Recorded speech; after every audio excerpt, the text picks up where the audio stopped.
بسم اللہ الرحمن الرحیم۔ السلام علیکم ناظرین، آج ہم بات کریں گے جمعہ کے دن کی فضیلت اور اس دن کے مسنون اعمال کے بارے میں۔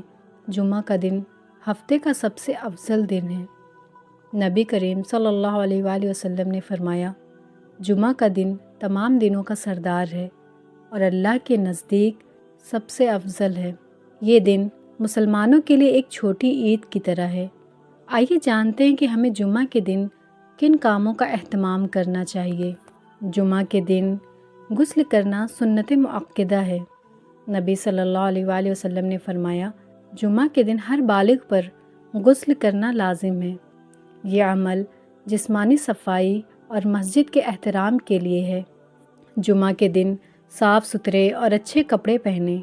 مرد حضرات خوشبو لگائیں تاکہ مسجد میں خوشبو پھیلے اور کسی کو تکلیف نہ ہو۔ جمعہ کے دن صفائی ستھرائی کا خاص اہتمام کریں۔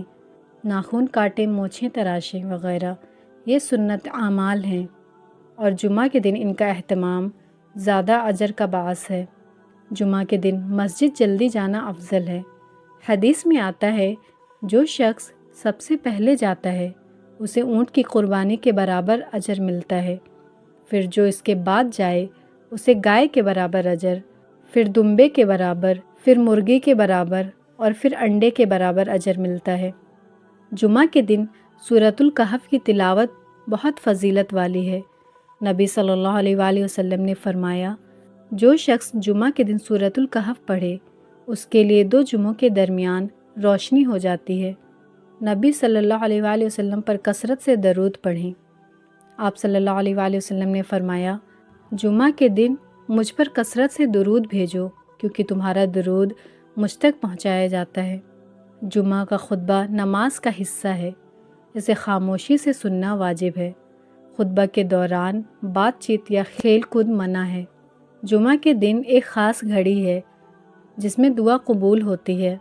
زیادہ امکان عصر کے بعد مغرب تک کا وقت ہے۔